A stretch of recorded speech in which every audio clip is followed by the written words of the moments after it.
رسول اللہ صلی اللہ علیہ وسلم نے فرمایا ہر شخص صبح کو اٹھتا ہے تو اپنے نفس کا سودا کرتا ہے، یا تو اسے آزاد کراتا ہے یا اسے ہلاک کر دیتا ہے، یعنی یا تو اچھے کام کرتا ہے، نیکی کے کام کرتا ہے جن کی وجہ سے وہ دوزخ سے بچ جاتا ہے، یا پھر ایسے کام کرتا ہے کہ جو اس کو ہلاک کر دے، یعنی تباہی کی طرف لے جائیں۔ اب میں چند کام جو صبح سے رات تک کرنے چاہیے جو ہمیں سنت سے پتہ چلتے ہیں ان میں سے ایک ایک کا ذکر کروں گی، اور آپ اس کو سن کر اپنا جائزہ لیتے جائیے اور میرے ساتھ شیئر بھی کیجئے کہ کیا آپ یہ کرتے ہیں یا آپ کو کرنے کی ضرورت ہے۔ سب سے پہلی چیز کہ جو ہی ہماری آنکھ کھلے ہمیں کیا کرنا چاہیے؟ دعا پڑھنی چاہیے۔ کس کس کو یہ دعا آتی؟ الحمدللہ، لیکن سب کو نہیں آتی۔ میری گزارش ہوگی سب بہنوں سے کہ اس دعا کو خود بھی سیکھیں اور اپنے بچوں کو بھی سکھائیں۔ وہ دعا کیا ہے؟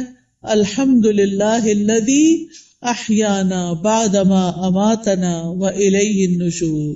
اور ایک اور دعا بھی ہے، اگر وہ بھی آتی ہے تو ٹھیک، نہیں تو وہ بھی اچھا ہے۔ الحمدللہ الذی رد علی روحی واذن لی بذکرہ۔ اللہ کا شکر ہے جس نے میری روح لوٹا دی اور مجھے اپنے ذکر کی اجازت دے دی، کہ مجھے توفیق دے دی۔ کیونکہ آپ دیکھیں کتنے ہی لوگ ہیں جو سوتے ہیں تو پھر جاگتے نہیں۔ ابھی ریسنٹلی میری ایک بہت عزیز ساتھی کے ہسبینڈ کا انتقال ہوا ہے۔ وہ صبح اٹھے ہیں، فجر کے وقت نماز پڑھی ہے، اپنے معمولات کیے ہیں، پھر اشراق پڑھی ہے اور دوبارہ آرام کرنے کے لیے لیٹ گئے۔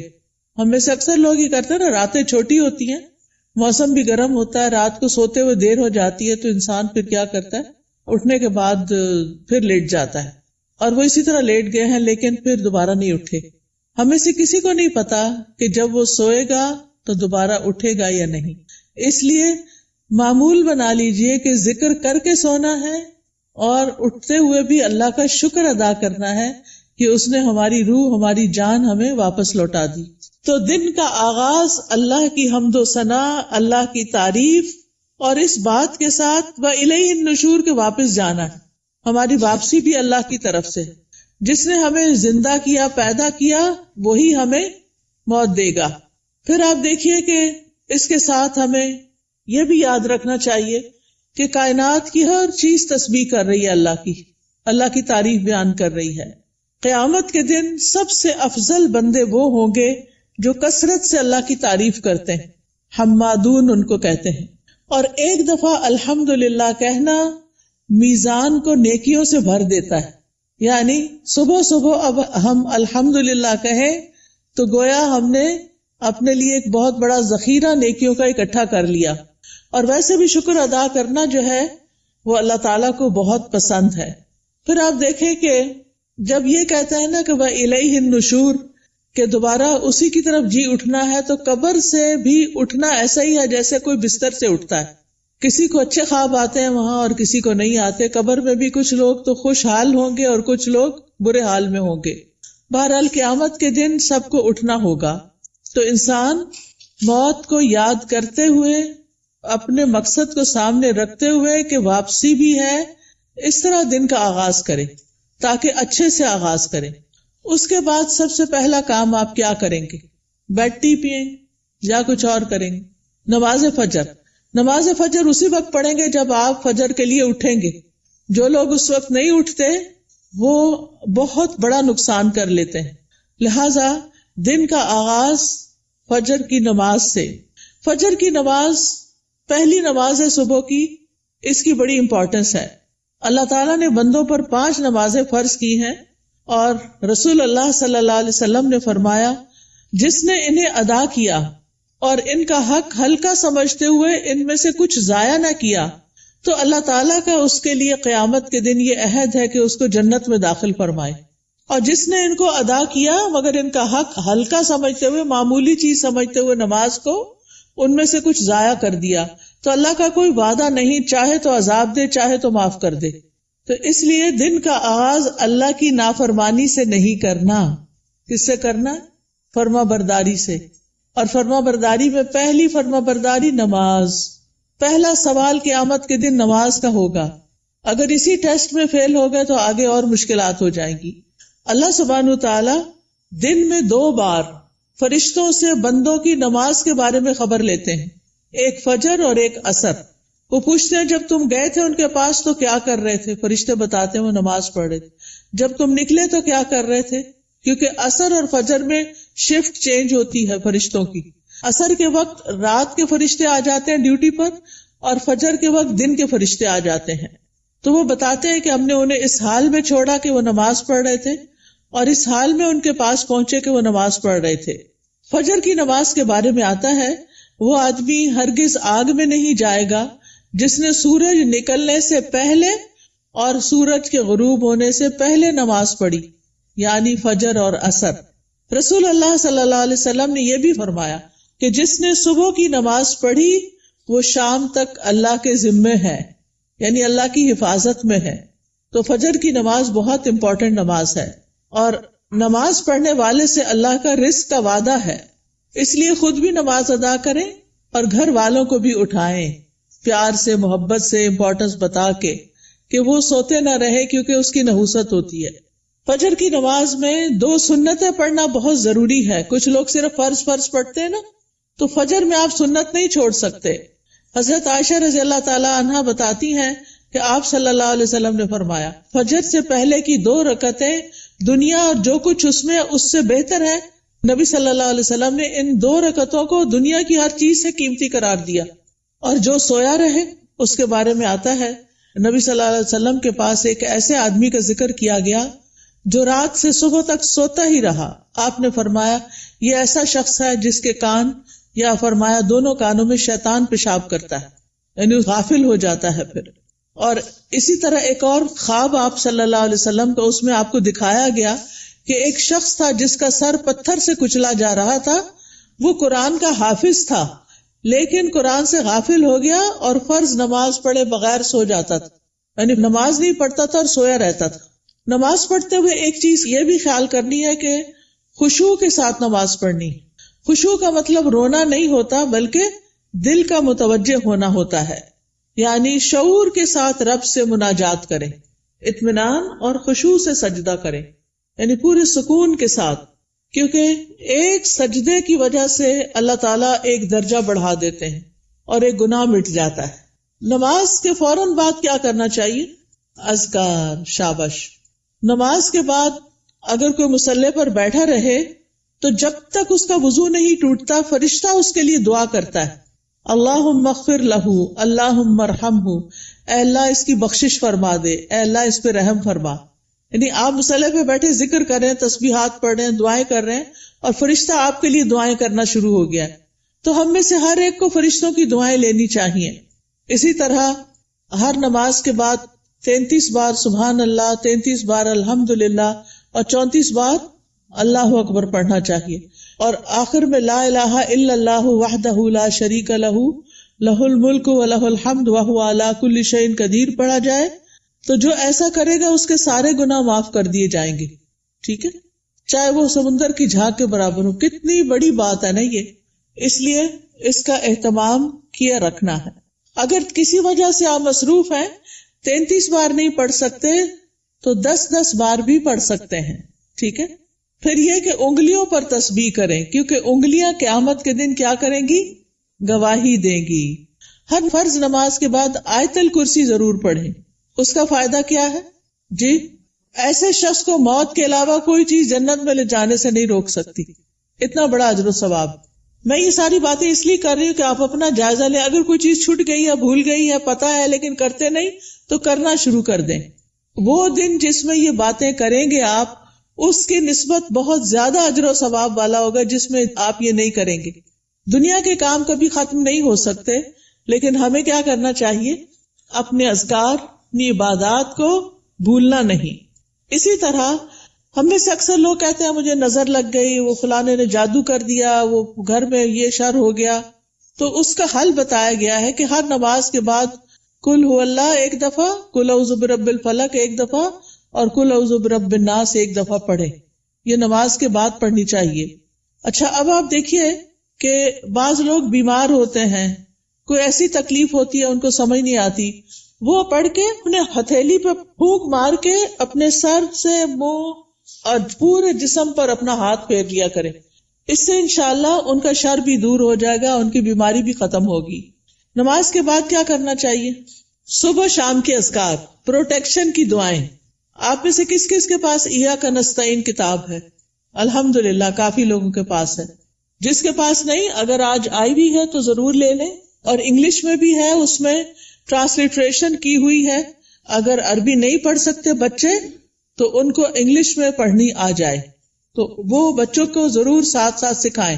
ہر ماں خود اپنے پڑھنے کے ساتھ اپنے بچوں کو بھی سکھائے. تو اگر زبانی یاد نہیں تو دیکھ کے پڑھ لیجئے. انشاءاللہ جب آپ پروٹیکشن کی دعائیں پڑھیں گے تو آپ نظر سے، حسد سے اور بہت سے شر سے بچ جائیں گے. ٹھیک ہے نا؟ ایسا نہیں کہ لوگوں کی نظر تیز ہوتی ہے، ایسا ہے کہ ہمارے اوپر پروٹیکشن وال نہیں ہوتی کیونکہ ہم اذکار نہیں کرتے. اور پھر آپ دیکھیے کہ اگر کوئی شخص آپ میں سے جیسے بزرگ خواتین ہیں جن پہ بچوں کی، چھوٹے بچوں کی ذمہ داری نہیں یا گھر کے بہت سارے کام کاج نہیں، تو وہ فجر کی نماز سے سورج طلوع ہونے تک بیٹھے رہے مصلی پر. کیونکہ رسول اللہ صلی اللہ علیہ وسلم نے فرمایا جو شخص صبح کی نماز جماعت کے ساتھ ادا کرے پھر بیٹھا اللہ کا ذکر کرتا رہے یہاں تک کہ سورج نکل آئے، پھر 2 رکعتیں پڑھے اشراق کی، یعنی اس کے لیے ایک حج اور عمرے کا ثواب ہے. کوئی معمولی اجر؟ کتنا بڑا اجر کما لیتے ہیں وہ لوگ جو تھوڑا صبر سے بیٹھے رہتے ہیں فجر کے بعد اور نفل پڑھ کے اٹھتے ہیں، اور 2 رکعتیں ہی پڑھنی ہوتی ہیں. تو انسان کا دل، اس کی روح، یہ سیراب ہو جاتے ہیں ان اعمال سے جو ابھی تک میں نے آپ کو بتائے.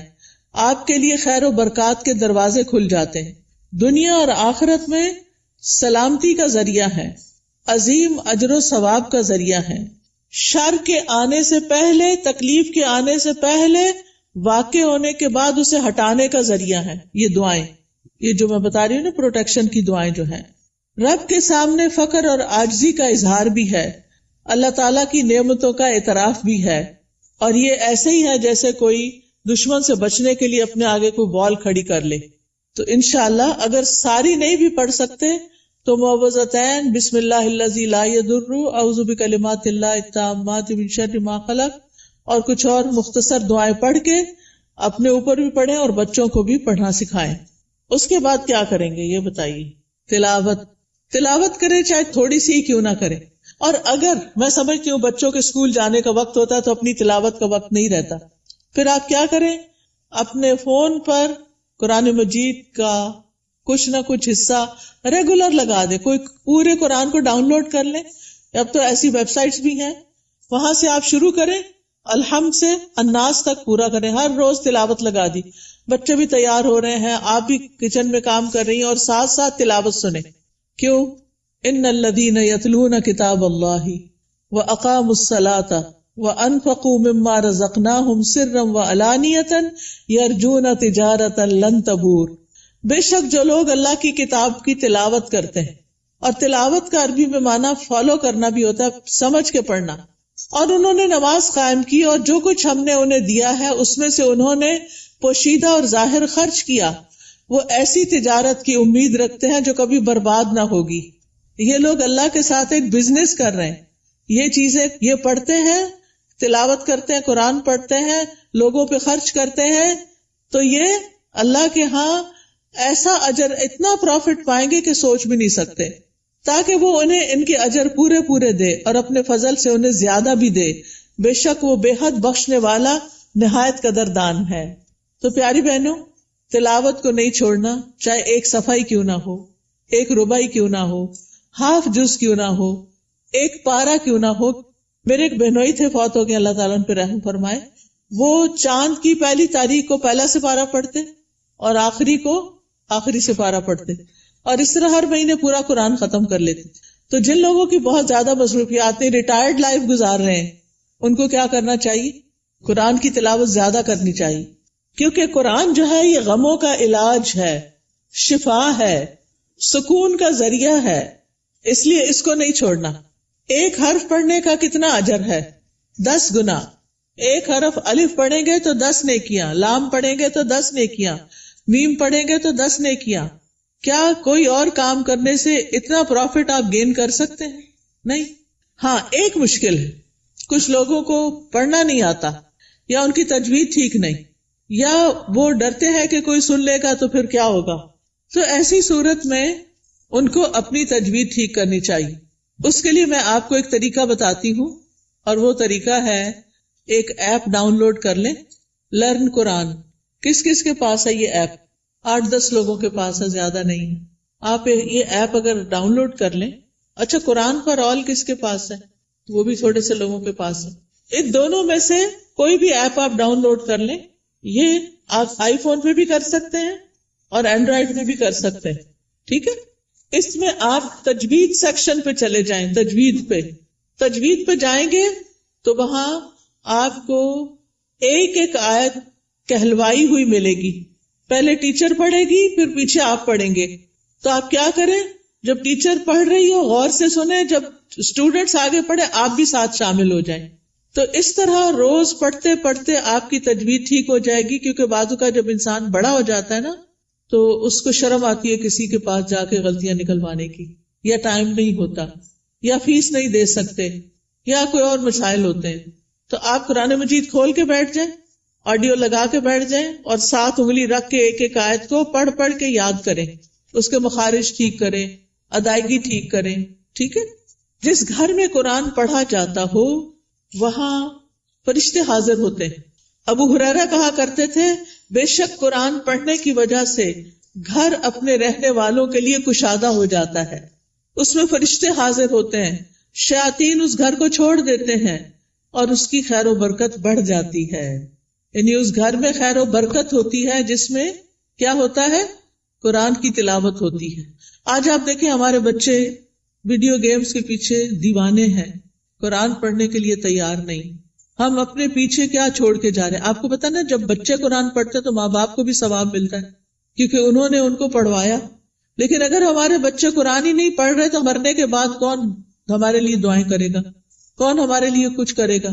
تو اس لیے پیاری بہنوں، آپ ان کے لیے عملی نمونہ بنو، رول ماڈل بنو. آپ گھر میں ان کے بیچ میں بیٹھ کے تلاوت کرو، سیکھو. اگر نہیں تو انہیں بتایا، میں اب دیکھو اس ایج میں سیکھ رہی ہوں، چلو ہم سب مل کے سیکھتے ہیں. ان کو بھی ساتھ بٹھا لیں، چھوٹی سی گھر میں کلاس بنا لیں، 2-3 بچے اور آپ خود بیٹھ جائیں. اگر آپ کے ہسبینڈ بھی ساتھ بیٹھ جائے تو بہت ہی اچھا ہے. اگر یہ نہیں ہوتا تو کوئی ٹیچر ہائر کریں جو گھر پہ آئے، یا آپ اس کے پاس لے جائیں یا آن لائن پڑھائیں. لیکن اس فریضے سے آپ نے کوتاہی نہیں کرنی کہ بچوں کو قرآن سکھا کے جانا ہے دنیا سے.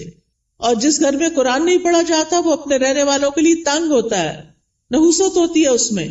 فرشتے اس گھر کو چھوڑ دیتے ہیں، شیاطین آ جاتے ہیں اور اس گھر کی خیر و برکت کم ہو جاتی.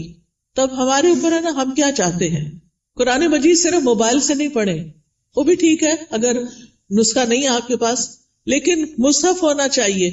اور مصحف کو اپنے سرانے رکھا کریں. سرانے سے مطلب بیڈ سائڈ ٹیبل ہے نا، وہاں رکھا کریں. کیونکہ قبر میں بھی قرآن سرہانے کی طرف سے آئے گا اور بچائے گا. اگر دنیا میں ساتھ نہیں رکھا نا، قبر میں نہیں آئے گا. سمجھ آ گئی بات؟ تو ابھی سے اس کو پاس رکھے، ساتھی بنائیں تاکہ قبر میں بھی وہ آپ کے ساتھ ہو. حدیث میں آتا ہے، آدمی کو جب اس کی قبر میں لایا جاتا ہے تو فرشتہ اس کے سر کی طرف سے عذاب دینے کے لیے آتا ہے. تو تلاوت قرآن اسے دور کر دیتی ہے. قبر میں عذاب نہیں دینے دیتے، وہ کہتے پیچھے جاؤ. جب فرشتہ سامنے آتا ہے تو صدقہ اسے دھکیل دیتا ہے. جب پاؤں کی طرف آتا ہے تو مساجد کی طرف جانا اس کو دھکیل دیتا ہے. ٹھیک ہے، پھر آپ دیکھیے کہ تلاوت کر لی آپ نے، تو آپ اب اٹھ کے 2 نفل پڑھ لیں اگر آپ نے پہلے نہیں پڑھے تلاوت سے. ورنہ فجر کی نماز پڑھ کے تلاوت شروع کر دیں اور پھر اشراق کے نفل پڑھ لیں، تو ٹائم بھی پاس ہو جائے گا، حج عمرے کا ثواب بھی ملے گا. یہ 2 نفل جو ہیں سارے جوڑوں کا صدقہ ہے. میں اکثر لوگوں کو بتاتی ہوں، اگر آپ کے جسم میں آپ کو جوائنٹس پین ہے تو آپ یہ تجربہ کر کے دیکھیں، اپنے سارے جوڑوں کا صبح صبح صدقہ دیں، 2 نفل پڑھیں، آپ کی تکلیف دور ہو جائے گی. کیونکہ میں نے یہ پرسنلی ایکسپیرینس کیا. پھر آپ دیکھیے، ہر روز اپنے نفع مند علم میں اضافہ کریں. چاہے کوئی اچھا لیکچر سنیں، چاہے کوئی کلاس جوائن کریں، چاہے کوئی کتاب پڑھیں. تو علم نافع جو ہوتا ہے وہ 2 طرح کا ہوتا ہے. ایک دینی اور شرعی علم، جس میں ہم قرآن کا ترجمہ سیکھتے ہیں، تفسیر سیکھتے ہیں، جس میں ہم دعائیں سیکھتے ہیں، جس میں ہم نماز کا طریقہ سیکھتے ہیں، سیرت کے بارے میں سیکھتے ہیں، احادیث پڑھتے ہیں. یہ دینی علوم ہے.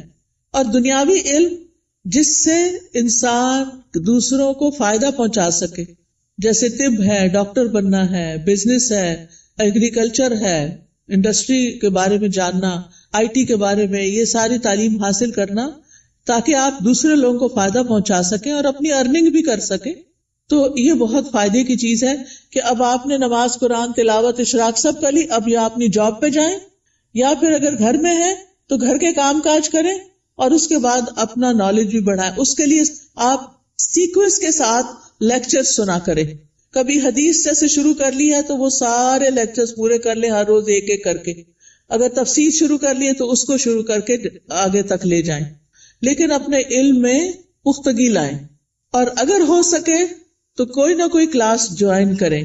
رسول اللہ صلی اللہ علیہ وسلم نے فرمایا، جو شخص صبح کے وقت اس لیے مسجد کی طرف نکلا کہ بھلائی سیکھے یا سکھائے تو اس کے لیے پورا حج ادا کرنے والے کے مثل اجر ہے. اتنا بڑا اجر ہے. یاد رکھیں، علم سیکھنے اور سکھانے کے لیے وقت مقرر کریں، جگہ مقرر کریں، ورنہ اگر آپ صرف چلتے پھرتے ہی سن رہے ہیں تو پکا علم نہیں آئے گا. کوئی بات سمجھ آئے گی، کوئی نہیں آئے گی. نہ ہونے سے بہتر ہے کچھ تو سن لیں، لیکن گھر میں بھی ٹیبل چیئر سیٹ کر کے رکھیں اور اپنا لیپ ٹاپ سیٹ کریں اور کوئی آن لائن کلاس جوائن کر لیں یا پھر گھر میں پڑھیں، خود سے سیلف اسٹڈی کریں، لیکن ٹائم اور پلیس، زمان اور مکان مقرر کریں. اس سے آپ کی گروتھ ہوگی. جتنا جتنا آپ سیکھتے جائیں گے آپ نیکیوں میں آگے بڑھتے جائیں گے، برائیوں سے دور ہوتے چلے جائیں گے.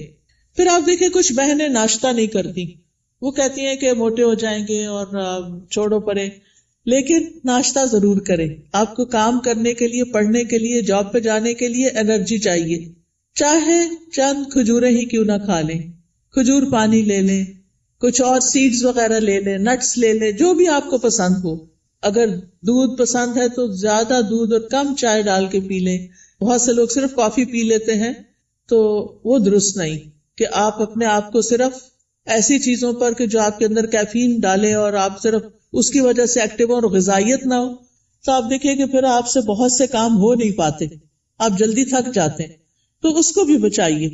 اپنے جسم کی حفاظت بھی عبادت ہے، ٹھیک ہے نا؟ جسم کی حفاظت بھی عبادت ہے. یہ نہیں کہ سب کی ٹیک کیئر کرتے کرتے اپنے آپ کو بھلا کے رکھ دیں اور پھر کسی کام کے نہ رہیں، نمازیں بھی بیٹھ کے شروع کر دیں. یہ نہیں ہونا چاہیے. پھر آپ دیکھیے کہ کھانا بھی عبادت ہے. بسم اللہ پڑھ کر کھائیں، بیٹھ کر کھائیں. میں نے دیکھا ہے کہ بعض اوقات لوگ اس بات کی پرواہ نہیں کرتے، چلتے پھرتے کھا رہے ہوتے. خاص طور پر مائیں کچن میں کام کر رہی ہیں، اپنا ناشتہ رکھ لیا، ادھر سے ایک نوالا لیا، ادھر کام کیا. یہ درست نہیں. آپ کے بچے بھی یہی کریں گے. چھوٹے بچوں کو بھی میں نے دیکھا ہے وہی بھاگتے دوڑتے کھا رہے ہوتے ہیں. یہ درست طریقہ نہیں ہے. سنت طریقے سے کھائیں، کھانا عبادت ہو جائے گا. پھر دائیں ہاتھ سے کھائیں اور پیئیں. ہر گھونٹ پہ الحمدللہ کہیں. پھر کھانا کھا کر بھی دعا کریں. کس کس کو آتی ہے دعا؟ پڑھیں مل کے ذرا کھانا کھانے. الحمدللہ. کچھ لوگوں کے ہونٹ نہیں ہلے، یا تو دعا نہیں آتی یا بخل کیا انہوں نے پڑھنے میں. اگر نہیں آتی تو کوئی حرج نہیں، سیکھ لیں، آپ کا دن عبادت بن جائے گا. ہمارے دین میں صرف نماز پڑھنا عبادت نہیں. ہم نے ابھی آیت میں کیا سنا؟ نماز پڑھو اور نیکی کرو. وہ کون سی نیکی ہیں جو نماز کے علاوہ ہیں؟ وہ یہی نیکیاں ہیں. اپنی کیئر کرنا بھی نیکی ہے اور بسم اللہ پڑھ کے کھانا بھی نیکی ہے، الحمدللہ کہنا بھی نیکی ہے. جو بندہ پانی پی کر الحمدللہ کہتا ہے اللہ اسے راضی ہو جاتا ہے، خوش ہو جاتا ہے. کہ یہ مشکل کام تو نہیں اللہ کو راضی کرنا، بشرطے کہ ہمارے کچھ آداب اور مینرز ایسے ہوں. صبح صبح اپنے آپ سے سیلف ٹاک کیا کریں اور کہا کریں میری ساری زندگی میرے رب کے لیے، میں اللہ کی بندی ہوں، اللہ کی فرما بردار بنوں گی، اللہ کا حکم مانوں گی، اللہ کو راضی کروں گی. اپنے آپ سے یہ باتیں کیا کریں. میں ہر کام اللہ کی پسند کا کیا کروں گی، کیونکہ جو آپ سوچتے ہیں آپ بولتے ہیں پھر وہ کرتے بھی ہیں. ٹھیک ہے نا؟ کیونکہ ہمارے دل میں کیا ہوتا ہے، فلاں کیا کہے گا، اس کو خوش کرنا، اس کو راضی کرنا، فلانا کام کرنا، فلانا. ٹھیک ہے وہ سب کریں، لیکن اپنا خیال بھی رکھیں. ہم نماز پڑھ کے بھی عبادت کرتے ہیں، ہم مخلوق کا خیال رکھ کے بھی عبادت کر رہے ہوتے ہیں، اور ہم اپنے عادات کو اچھا بنا کے بھی عبادت کر رہے ہوتے ہیں. تو ہمیں اپنا ایمان بھی بڑھانا ہے اور ایمان بڑھانے والا ماحول بھی قائم کرنا ہے. اپنے گھر کا ماحول، اپنے سوشل سرکل کا ماحول ایمان بڑھانے والا. آپ ایسے لوگوں سے ملیں جن سے ملنے کے بعد آپ کا ایمان اوپر جائے، اور ان لوگوں سے ذرا دور رہیں، اسپیس دیں جن سے مل کے آپ کی طبیعت خراب ہوتی ہے، اور وہ ایسی غیبت کرتے ہیں کہ آپ کا ایمان خراب کر دیتے ہیں. کیونکہ میں نے دیکھا ہے کہ بہت دفعہ خواتین سب بچے وغیرہ اسکول گئے، ہسبینڈ آفس گئے، اب کیا شروع ہو گئے، موقع مل گیا ان سب کی شکایتیں کرنے کا. کبھی اماں کو شکایت لگا رہے ہیں، کبھی دوست کو لگا رہے ہیں، روزانہ کی روٹین. کچھ لوگوں کو تو ہمیں فون کرنا ہی ہوتا ہے کہ ہمارے دوست ہوتے ہیں، آ نہیں سکتے، ہم جا نہیں سکتے، تو ہم فون پہ باتیں کرتے ہیں. اور اب تو فیس ٹائم اور پتہ نہیں کیا کیا باتیں کرنے کے ذریعے آ گئے ہیں دور بیٹھے لوگوں سے بھی. ایک دن ایک بچی نے مجھے فون کیا، رو رہی ہو. میں نے کہا کیا مسئلہ ہے، تمہیں کچھ اور کی طرف سے تکلیف ہے؟ نہیں کوئی تکلیف نہیں، تمہارے رزق کی کمی نہیں، وہ بھی کمی نہیں، میرے پاس ہر نعمت. میں نے کہا پھر کیوں رو رہی؟ کہتی ہے وہ میری بھابھی نے میری امی کا جینا حرام کر رکھا ہے. میں نے کہا آپ کو کیسے پتا چلا؟ یعنی مجھے لیٹسٹ خبر دے رہی تھی کہ آج میری بھابھی نے یہ فساد گھر میں کیا. میں نے کہا وہ اللہ کے بندے آپ کو بتاتے کیوں ہیں؟ وہ یو کے میں رہتی تھی. میں نے کہا آپ پاکستان کی خبریں یو کے میں سن کے رو کے کینیڈا میں رپورٹ کر رہی ہیں، ساری دنیا کو سر پہ اٹھایا ہوا ہے. کیا فائدہ ایسی زندگی کا؟ اگر ہمارے گھر میں کوئی جھگڑا نہ تو اللہ کے واسطے بیٹیوں کو آرام سے اپنے گھر میں رہنے دیں، اپنے جھگڑوں کو گھر میں خود ہی نپٹا لیں. بہو کی شکایتیں بیٹی کو، بیٹی کی شکایتیں باپ کو، اس کو یہ چھوڑ دیں. یہ سکون برباد کرنے والی چیزیں ہیں. بات کریں تو علم کی بات کریں، اچھی کسی کو کھانا پکانے کی ٹپ دیں، کوئی بیمار ہے تو اس کو صحت کے لیے کوئی مشورہ دیں، لیکن اس قسم کی باتیں نہ کریں کیونکہ یہ غیبت ہے. اور آپ کی نے جو صبح سے وہ اٹھی ہوئی ہے نا اور جو کچھ کیا ہے سب صفائی ہو جائے گی، شام ہونے سے پہلے سب کچھ ختم. تو اس لیے بہت ضروری ہے کہ ہم کیا کریں، اپنی زندگی کا جائزہ لیں کہ کون سی چیزیں ایمان بڑھانے والی ہیں اور کون سی گھٹانے والی ہیں. ایمان گھٹانے والے کام، گناہ کے کام، نافرمانی کے کام، جھوٹ اور بخل. پھر آپ دیکھیں کہ اپنے جسم اور اپنی روح کا خیال کرنے کے لیے اپنے آپ کو صاف ستھرا رکھیں، یہ بھی عبادت ہے. آپ نے وہ حدیث سنی ہوگی نا، صفائی نصف ایمان ہے. وہ بچپن میں رٹا دیتے ہیں. اپنے جسم کی صفائی، ایکسٹرا بالوں کی صفائی، اپنے کپڑوں کی صفائی، اپنے گھر کی صفائی پہ لگ جائیں. اور کس نیت سے کہ یہ عبادت ہے. میں اپنا ماحول صاف کر رہی ہوں، اپنے گارڈن کو صاف کر رہی ہوں، اپنی کھڑکیاں صاف کر رہی ہوں، جو بھی کریں. اور ایک ہی دن میں سب کچھ نہیں کریں، پھر نماز بھی نہیں پڑھی جائے گی. اپنا اسکیجول بنا کے سیٹرڈے کو یہ کرنا، سنڈے کو یہ، منڈے کو یہ، اور کس کام میں کس کو ساتھ لگانا ہے، بچوں کو لگانا ہے، ہسبینڈ کو لگانا ہے، اپنی کسی فرینڈ کو بلا کے ساتھ لگانا ہے، وہ سارا کچھ لکھ کے رکھ لیں. اور اکیلی اپنی جان پہ زیادہ بوجھ نہ ڈالے، ٹھیک ہے. پھر اپنے جسم، ناخن، بال، دانتوں، ان سب کی صفائی کا اہتمام. مسواک رب کو راضی کرنے کا ذریعہ ہے. پھر وضو کے بعد کی دعا، پھر اذان سن کے اس کی دعا. پھر کوئی بھی ایسی چیز جو آپ کو پریشان کرتی ہے اس کے بارے میں اپنے رب پر توکل کہ یا رب تو ہی کرنے والا ہے، میں تیری ہی طرف رجوع کرتی ہوں، تجھ سے ہی دعا کرتی ہوں. اور رب سے دل ہی دل میں باتیں کیا کریں. کسی بھی طرح کے حالات ہوں، اللہ کی رحمت سے نا امید نہ ہوں، اللہ کی رحمت سے پر امید رہیں. باہر گروسری کرنے جا رہے ہیں، کوئی بھی کام کر رہے ہیں، اس کے ساتھ اپنا غور و فکر اور ذکر جاری رکھیں. تمام دن اللہ کے ذکر سے اپنی زبان کو تر رکھیں. یعنی دنیا کے کام کرتے ہوئے جب زبان یعنی کہ خالی ہے، کچھ بھی بولنے کو نہیں، تو اللہ کا ذکر دل ہی دل میں اور زبان سے کرتے رہیں، کیونکہ اس سے آپ کے دل میں سکون رہے گا، آپ کی روح سرشار رہے گی.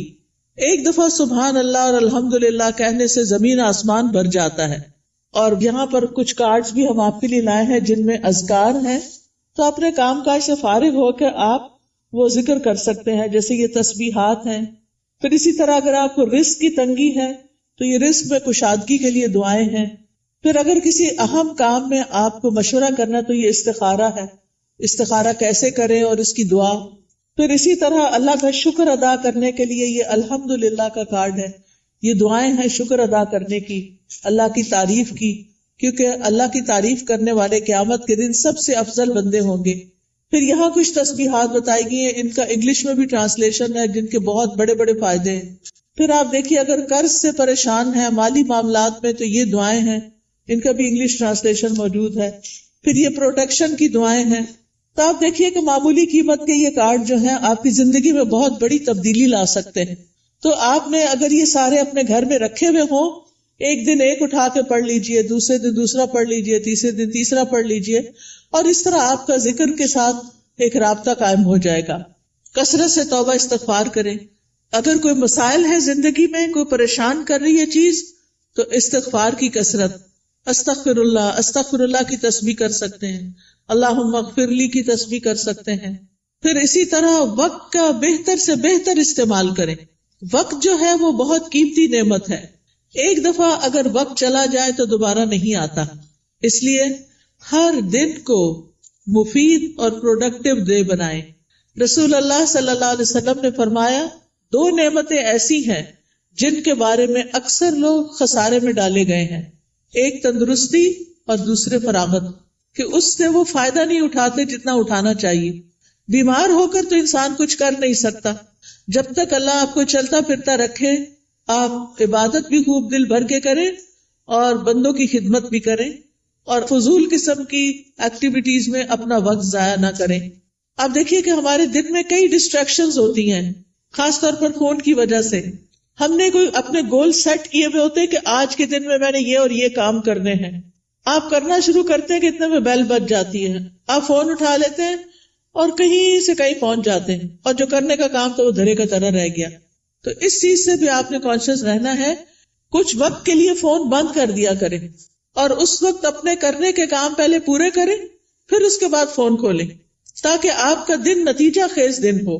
جب انسان اپنے کرنے کے کام کر لیتا ہے تو اس کو ایک خاص سیٹسفیکشن ہوتی ہے، خاص خوشی نصیب ہوتی ہے.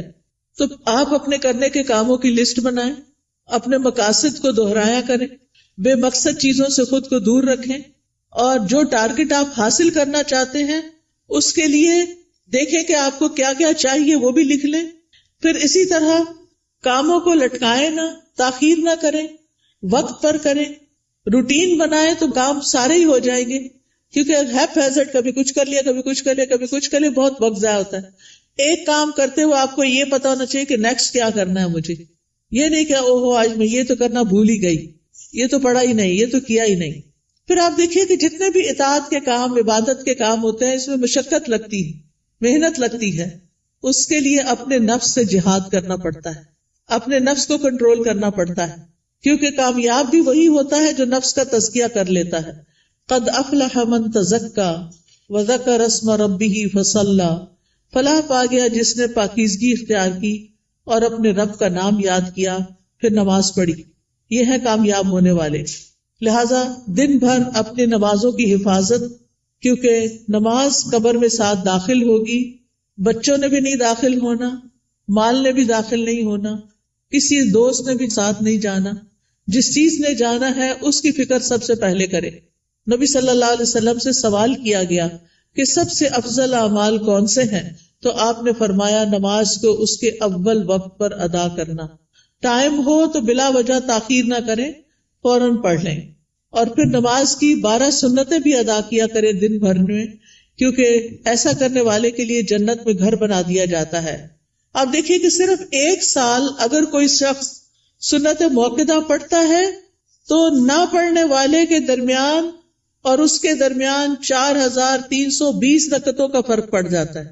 یعنی ایک وہ شخص جو 12 رکعتیں پڑھتا ہے سال بھر اور دوسرا صرف فرض پڑھ رہا ہے اور کوئی نہیں پڑھ رہا سنت، تو ان دونوں کے درمیان 1 سال میں اتنا فرق پڑ جائے گا. اگر 1 رکعت بھی وتر روز پڑھتے ہیں آپ تو سال میں 365 رکعتیں بنتی ہیں، یہ منیمم. لیکن کچھ لوگ وتر بھی نہیں پڑھتے، وہ اس سے بھی محروم. روزانہ چاشت کی 2 رکعتیں پڑھنا یا اشراق کی 2 رکعتیں پڑھنا اور نہ پڑھنا برابر نہیں، 703 رکعتوں کا فرق پڑ جاتا ہے. ٹھیک ہے، تو اس لیے اپنی سستی کی وجہ سے نمازوں سے غفلت نہ برتیں، سنتوں کی بھی حفاظت کریں. پھر یہ ہے کہ دن میں کوئی چوٹ لگ گئی، کوئی بری خبر سن لی، کوئی بچے کا کام ایسا آ گیا، کوئی دل کو ناخوشگوار کرنے والی چیزیں آ گئی، تو ایسے میں اللہ کی طرف فوراً رجوع کریں. کوئی بری خبر سن لی، فوراً اللہ کی طرف رجوع. اور پھر اس کے بعد ہر کام عبادت سمجھتے ہوئے کریں، چاہے کھانا پکانا ہے، چاہے صفائی کرنا ہے، چاہے کپڑے دھونا ہے. کھانا کھلانا جو ہے وہ افضل ترین عبادت ہے. قرآن مجید میں آتا ہے وَيُطْعِمُونَ الطَّعَامَ عَلَى حُبِّهِ مِسْكِينًا وَيَتِيمًا وَأَسِيرًا إِنَّمَا نُطْعِمُكُمْ لوجہ اللہ لا نرید منکم جزاء ولا شکورا. وہ اس کی محبت میں کھلاتے ہیں مسکین کو، یتیم کو، اسیر قیدی کو. کیا کہتے ہیں کھلاتے ہوئے؟ ہم تمہیں صرف اللہ کے چہرے کی خاطر کھلا رہے ہیں کہ ہم اللہ کا دیدار کرنا چاہتے ہیں. ہم تم سے نہ شکریہ چاہتے ہیں نہ بدلہ چاہتے ہیں. انا نخاف من ربنا یوما عبوسا قمطریرا. بے شک ہم اپنے رب سے اس دن کے بارے میں ڈرتے ہیں جو تیوری چڑھانے والا نہایت سخت ہوگا. تو ان کے ساتھ کیا معاملہ ہوگا؟ اللہ بھی ان کو قیامت کے دن کی مشقتوں سے بچا لے گا اور ان کو خوشی اور تر و تازگی ملے گی. فوقاہم اللہ شر ذلک اليوم ولقاہم نضرۃ وسرورا. تو اس لیے کھانا گھر والوں کو بھی پکا کے کھلائیں یا مہمانوں کے لیے پکائیں تو خوشی خوشی پکائیں، احسان نہ جتائیں اور ضائع نہ کریں. کپڑے دھونا، نہانا، بچوں کو نہلانا، گھر صاف کرنا، یہ سب صفائی اور طہارت کے اہتمام ہیں، یہ ایمان کو مکمل کرتے ہیں. پھر آپ دیکھیے کہ نیکیوں کے کام میں سستی نہیں کرنی. نیکی کا کوئی بھی کام، آپ کی دوست نے فون کر دیا کہ فلاں شخص بیمار ہے، غریب ہے، اس کے لیے مدد کرنی ہے، آپ بھی اپنا کچھ حصہ ڈال دیا، صدقہ کر دیا. تو نیکی کے ہر کام میں حصہ ڈالا کریں. حضرت ابوبکر کے بارے میں آتا ہے، نبی صلی اللہ علیہ وسلم کی مجلس میں لوگ بیٹھے ہوئے تھے. آپ نے پوچھا آج تم میں سے کس نے روزے کی حالت میں صبح کی ہے؟ حضرت ابوبکر رضی اللہ عنہ نے عرض کیا میں نے. آپ نے پوچھا آج کس نے مریض کی عادت کی؟ انہوں نے کہا میں نے. آپ نے پوچھا تم میں سے جنازے میں کس نے شرکت کی؟ انہوں نے کہا میں نے. آپ نے پوچھا کس نے مسکین کو آج کھانا کھلایا؟ تو ابوبکر کہتے ہیں میں نے رضی اللہ عنہ. تو نبی صلی اللہ علیہ وسلم نے فرمایا جب کسی شخص کے لیے ایک ہی دن میں یہ خصلتیں جمع ہو جائیں وہ جنت میں ضرور داخل ہوگا. یہ جنت میں جانے والے کام. اچھا ہمیں پتہ چلتا رہتا ہے کوئی بیمار ہے، اچھا کہتے اچھا اللہ اس کو شفا دے، بس ادھر ہی بیٹھ گئے، خبر نہیں لیتے. ہمیں پتہ ہوتا ہے کہ کوئی بھوکا ہے یا نہیں کھانا پکا سکتا یہ کھا سکتا، ہم کر سکتے ہیں تو ہم توجہ نہیں کرتے. ہم راشن کا انتظام کر سکتے، ہم کسی بھی طرح مدد کر سکتے ہیں، لیکن اس کی طرف توجہ کرنے کی ضرورت ہے. پھر اللہ کی نافرمانی سے بچیں، جہنم کو سامنے رکھتے ہوئے گناہوں سے بچیں. یعنی صرف نیکی کے کام کرنا کافی نہیں، گناہوں سے بچنا بھی بڑا ضروری ہے. پھر لوگوں کے ساتھ معاملہ کرتے ہوئے اچھے اخلاق سے پیش آئیں. سب سے پہلا حق آپ کے اوپر والدین کا ہے. زندہ ہیں تو ان کی زیارت کو جائیں، ان سے بات کریں، ان کے لیے دعائیں کریں، ملاقات کریں تو ان کی پیشانی چومیں، ہاتھ چومیں، کیونکہ والدین سب سے زیادہ حسن سلوک کے مستحق ہیں. نماز میں ان کے لیے دعائیں کریں. فوت ہو گئے ہیں تو ان کے لیے دعا کے علاوہ صدقہ کیا کریں. گھر والوں کے لیے باعث خیر بنے، اپنے گھر والوں کو آگ سے بچائیں، ان کو نیکی اور دین کی طرف لا کر. پھر اسی طرح جہاں بھی بیٹھے خیر پھیلانے والے بنے، دوسروں کا بھلا کرنے والے، دوسروں کو فائدہ پہنچانے والے. کسی کو کوئی اچھا مشورہ دے دینا، کسی کا کوئی دل ہلکا کر دینا، کسی کو کوئی کسی چیز کے بارے میں رہنمائی کر دینا، علم سکھانا. آپ دیکھیے کہ بعض اوقات علم سکھانا مال خرچ کرنے سے بھی افضل ہے. کیوں؟ اس لیے کہ مال خرچ کرنے سے ختم ہو جاتا ہے اور علم سکھانے سے بڑھ جاتا ہے اور پکا ہو جاتا ہے. اس لیے چاہے اپنے بچوں کو سکھائیں، چاہے اپنے بہن بھائیوں کو کچھ نہ کچھ چھوٹا موٹا کنٹریبیوشن کرتے رہا کریں. جو اچھی باتیں آپ کو پتہ چلی ہیں وہ دوسروں کو بھی بتائیں. اس کے لیے آپ کے گھر میں کتابیں ہونی چاہیے، آپ کو کوئی نہ کوئی کلاس جوائن کرنی چاہیے تاکہ آپ سیکھیں اور سکھائیں. اس کے لیے کوئی بہت پی ایچ ڈی کرنے کی ضرورت نہیں ہوتی، وہ چند لوگ بھی کر لے تو کافی ہو جاتے ہیں. باقی لوگ روز مرہ کی چھوٹی چھوٹی چیزیں اور خاص طور پر خواتین اپنے بچوں کی تربیت کرتے ہوئے ان کو آداب اور مینر اور اخلاق سکھائیں گے تو یہ بہت بڑی کنٹریبیوشن ہوگی، وہ آپ کے لیے صدقہ جاریہ بنے گی. تو لوگوں کے ساتھ اچھے اخلاق سے پیش آئیں. ابن قیم کہتے ہیں آدمی کی برکت یہ ہے کہ وہ جہاں بھی مقیم ہو خیر کی تعلیم دے، خیر پھیلائے. تو اچھے اخلاق سے بھی انسان خیر پھیلا رہا ہوتا ہے. پھر اسی طرح دور پار ریلیٹیوز کی خبر گیری کرنا، پڑوسیوں کی خبر گیری کرنا، مریضوں کی خبر گیری کرنا، ملاقات کے وقت سلام کرنا، اپنے آس پاس کے لوگوں کا ہاتھ پٹانا، ان کے ساتھ تعاون کرنا. گھر میں اگر آپ کے علاوہ اور لوگ رہتے ہیں، اگر آپ بچے اور والدین ہیں تو ان کے کاموں میں ان کا ہاتھ بٹانا، کسی رشتہ دار کو ڈرائیو کر کے ہاسپٹل تک لے جانا. یعنی چھوٹے چھوٹے کام ہیں جن میں آپ دوسروں کے لیے خیر اور بھلائی کا باعث بنے. کسی پر خرچ کرنا، اپنے عزیزوں پیاروں کو تحفے تحائف دینا، یہ سارے نیکی اور خیر کے کام ہیں جو آپ کے دن کو افضل بنا دیتے ہیں. پھر زبان کی حفاظت، یہ بڑی ضروری ہے، کیونکہ جو بات بھی ہم کرتے فرشتے لکھ لیتے ہیں. تو فضول باتیں نہیں کرنی، کیونکہ ہماری انرجی ضائع ہوتی ہے اس میں بھی. کام کی بات کرنی ہے. انسان کے اسلام کا حسن یہ ہے کہ بیکار باتوں سے کنارہ کشی کرے. نبی صلی اللہ علیہ وسلم نے فرمایا خوشخبری ہے اس کے لیے جس نے اپنی زبان پہ قابو پا لیا اور اسے اس کے گھر نے گنجائش دی اور وہ اپنے گناہ پہ رویا. یعنی اس کا گھر اس کے لیے کافی ہو گیا، اس کے لیے سہولت ہے اس میں، اور فضول باتیں نہیں کرتا. کیلو کال چھوڑ دینا چاہیے. ہی سیڈ، شی سیڈ، یہ کہا گیا، فلاں نے یہ کیا، اس نے وہ، اس سے بہت سے فساد پھیلتے ہیں. مغیرہ بن شعبہ کہتے ہیں نبی صلی اللہ علیہ وسلم نے فرمایا بے شک اللہ تعالیٰ تمہارے لیے 3 باتیں پسند نہیں کرتا. بلا وجہ کی گپ شپ، بیکار کی باتیں اللہ کو پسند نہیں. مال ضائع کرنا، اور اس میں بعض اوقات ایکسٹرا ٹیشو استعمال کرنا، ٹیپ کھول کے باتوں میں لگ جانا اور پانی ضائع کرنا، بلا وجہ بتیاں جلا کے رکھنا، بیکار میں ادھر ادھر گھومنا، گاڑی کا گیس ختم کرنا. یعنی چھوٹی چھوٹی چیزوں میں بچت کرنی چاہیے. پھر اسی طرح یہ ہے کہ کسی کو زبان سے اذیت نہیں دینی چاہیے، کثرت سے صدقہ کرنا چاہیے، فقراء مساکین کا خیال کرنا چاہیے. پھر ایک اور بات یہ کہ غصے اور ناراضگی سے بچنا چاہیے. قرآن مجید میں جنت میں جانے والوں کی جو خوبیاں بتائی گئی ہیں وہ کیا ہے؟ والکاظمین الغیظ والعافین عن الناس واللہ یحب المحسنین. وہ غصہ پی جانے والے ہوتے ہیں اور کیا کرتے ہیں؟ لوگوں کو معاف کرتے ہیں. یہ کام بڑا مشکل ہے، لوگوں کو معاف کرتے ہیں. اللہ ایسے محسنوں سے محبت کرتا ہے. اگر ہمیں پتا چلے کہ کسی کو معاف کرنے سے اللہ مجھ سے محبت کرے گا تو ہمیں کیا مشکل ہے کہ جھگڑا چھوڑ دیں. لیکن بعض اوقات ہم ایگو کا مسئلہ بنا کے جھگڑا نہیں چھوڑتے، جس کی وجہ سے ہم اللہ کی نظر میں بھی گر جاتے ہیں اور بندوں کی نظر میں بھی. کوئی رسپیکٹ نہیں رہتی جھگڑا کرنے والوں کی. تو اس لیے بہت ضروری ہے کہ لوگوں کو معاف کرتے جائیں، کیونکہ وہ انسان ہے. یا تو یہ نہ کہ ہم نے کبھی کوئی غلطی نہ کی ہو، اگر ہم سے بھی غلطیاں ہوتی ہیں تو پھر دوسروں کو معاف کرنے میں کیا مشکل ہے. پھر قطع رحمی سے بچیں، رشتہ داروں سے تعلق قائم رکھیں، چاہے وہ آپ سے نہ بھی ملنا چاہیں. دوسروں پر ظلم سے بچیں، کیونکہ مظلوم کی آہ فوراً اوپر پہنچتی ہے. دل کی سختی سے بچیں، برے خیالات اور بدگمانیوں سے بچیں، غیبت کرنے اور سننے سے بچیں. مشکل وقت میں اللہ سے مدد مانگیں اور صبر کریں. آج ایک بچی کا میسج آیا کہ میری امی نے میرے بارے میں ایسا اور ایسا کہا ہے، میں اس وقت سے رو رہی ہوں، بہت میری طبیعت خراب ہو گئی. تو میں نے کہا پھر صبر کس چیز کا نام؟ اگر آپ نے اس وقت اپنے آپ کو سنبھالنا نہیں اور اس کو اتنا دل پہ لے لینا ہے، آپ اسٹرانگ بنے. ماں باپ جب کوئی تنقید کرتے ہیں نا تو وہ ہمیں سمجھانے کے لیے، ہمیں میچور کرنے کے لیے کرتے ہیں، ہمارے دشمن نہیں ہوتے. تو چیزوں کو ان کے صحیح رخ سے لیں. ماں باپ مارے بھی ڈانٹے بھی تو بھی معاف کریں، ان کی عزت میں کمی نہ آنے دیں. اور اگر پریشانی گھیر لے تو لا الہ الا اللہ کثرت سے پڑھیں. اللہ اللہ ربی لا اشرک بہ شیئا لا الہ الا انت سبحانک انی کنت من الظالمین. اور دیگر دعاؤں کو اور اذکار کو لازم کر لیں، جس کا میں نے ابھی آپ کو تعارف کرایا. تنگی کے بعد پھر آسانی کا انتظار کریں، کیونکہ ان مع العسر یسرا. ایسا نہیں کہ صرف تنگی آئے گی، آسانی بھی ساتھ آئے گی. اور اس سارے کاموں میں دن گزار کے پھر رات کا وقت آ گیا، اب سونے کی تیاری ہے. سونے سے پہلے آخری کام اللہ کا ذکر ہو. رات کو سورۃ الملک پڑھیں، کیونکہ یہ عذاب قبر سے بچانے والی ہے.